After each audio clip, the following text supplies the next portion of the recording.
ಮೈಸೂರು ದಸರಾ ಹಬ್ಬದ ಹಿಂದಿನ ಕಥೆ ಏನು? ಮೈಸೂರಿನಲ್ಲಿ ದಸರಾ ಹಬ್ಬ ಹೇಗೆ ಆಚರಿಸುತ್ತಾರೆ?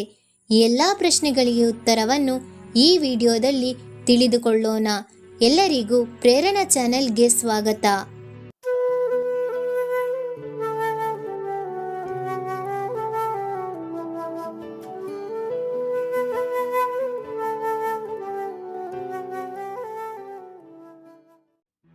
ದಸರಾ ಎನ್ನುವ ಶಬ್ದದ ಒಂದು ಅರ್ಥ ಒಂದು ದಶಹರ ಎಂದು ಇದೆ. ದಶ ಎಂದರೆ 10, ಹರ ಎಂದರೆ ಸೋಲು.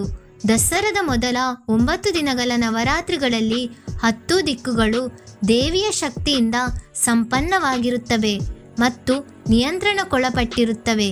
ಅಂದರೆ 10 ದಿಕ್ಕುಗಳಲ್ಲಿನ ದಿಕ್ಪಾಲಕರು, ಗಣರು ಮುಂತಾದವರ ಮೇಲೆ ನಿಯಂತ್ರಣವಿರುತ್ತದೆ. 10 ದಿಕ್ಕುಗಳ ಮೇಲೆ ವಿಜಯವು ದೊರಕಿರುತ್ತದೆ. ಇದಕ್ಕೆ ಸಂಬಂಧಪಟ್ಟಂತೆ ಈ ದಿನಕ್ಕೆ ದಶಹರ, ದಸರಾ, ವಿಜಯದಶಮಿ ಮುಂತಾದ ಹೆಸರುಗಳಿವೆ. ಮೈಸೂರು ದಸರಾವು ಭಾರತದ ಕರ್ನಾಟಕ ರಾಜ್ಯದ ನಾಡಹಬ್ಬ. ಇದು 10 ದಿನಗಳ ಹಬ್ಬವಾಗಿದ್ದು ನವರಾತ್ರಿ ಎಂದು ಕರೆಯಲ್ಪಡುವ 9 ರಾತ್ರಿಗಳಿಂದ ಪ್ರಾರಂಭವಾಗುತ್ತದೆ ಮತ್ತು ಕೊನೆಯ ದಿನವನ್ನು ವಿಜಯದಶಮಿ ಎಂದು ಕರೆಯುತ್ತಾರೆ. ಹಿಂದೂ ದಂತಕಥೆಗಳಲ್ಲಿ ದೇವಿ ಚಾಮುಂಡೇಶ್ವರಿಯು ರಾಕ್ಷಸ ಮಹಿಷಾಸುರನನ್ನು ಕೊಂದ ದಿನವನ್ನಾಗಿ ಆಚರಿಸಲಾಗುತ್ತದೆ.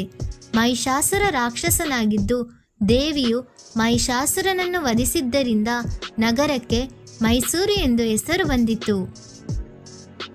15ನೇ ಶತಮಾನದಲ್ಲೇ ವಿಜಯನಗರ ಅರಸರ ಕಾಲದಲ್ಲಿ ದಸರಾ ಹಬ್ಬಗಳು ಆರಂಭವಾದವು.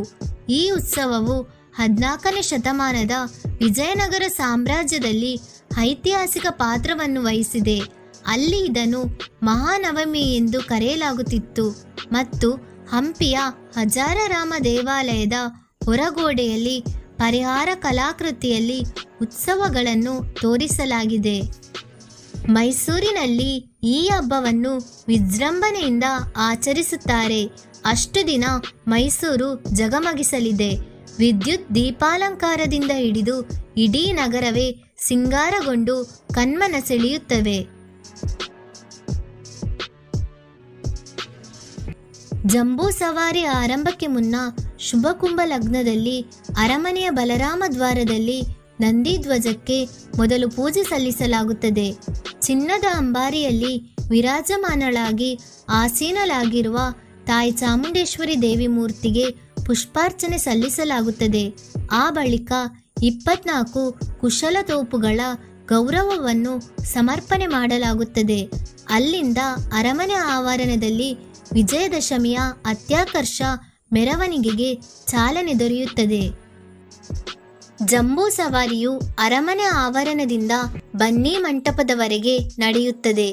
ಜಂಬೂ ಸವಾರಿ ಮೂಲಕ ಆನೆ ಮೇಲೆ 150 kg ತೂಕದ ಸ್ವರ್ಣಖಚಿತ ಅಂಬಾರಿಯಲ್ಲಿ ದೇವಿಯ ಪ್ರತಿಮೆಯನ್ನು ಇಟ್ಟು ಅರಮನೆಯಿಂದ ಬನ್ನಿ ಮಂಟಪದವರೆಗೆ ರಾಜಬೀದಿಯಲ್ಲಿ ಮೆರವಣಿಗೆ ನಡೆಸಲಾಗುತ್ತದೆ. ಜೊತೆಗೆ ಬ್ಯಾಂಡ್ನ ಆಕರ್ಷಕ ತಾಳ ವಾದ್ಯ ಕಳೆಗಟ್ಟುತ್ತದೆ. ಅಲ್ಲದೆ ಕಂಸಾಳೆ ಕುಣಿತ, ಕಲಾ ತಂಡಗಳ ನೃತ್ಯ ಪ್ರದರ್ಶನಗಳ ಜೊತೆಗೆ ಸ್ತಬ್ಧಚಿತ್ರಗಳು ಎಲ್ಲರ ಗಮನ ಸೆಳೆಯುತ್ತದೆ. ಇದರ ವೀಕ್ಷಣೆಗೆ ಸಾವಿರಾರು ಸಂಖ್ಯೆಯಲ್ಲಿ ಜನರು ಸೇರುತ್ತಾರೆ. ಈ ಮಾಹಿತಿ ನಿಮಗೆ ಇಷ್ಟವಾಗಿದ್ದಲ್ಲಿ ಈ ವಿಡಿಯೋವನ್ನು ಲೈಕ್ ಮಾಡಿ ಮತ್ತು ಶೇರ್ ಮಾಡಿ. ಹಾಗೆ ನಮ್ಮ ಪ್ರೇರಣಾ ಚಾನೆಲ್ ಅನ್ನು ಸಬ್ಸ್ಕ್ರೈಬ್ ಮಾಡಿ. ಧನ್ಯವಾದ.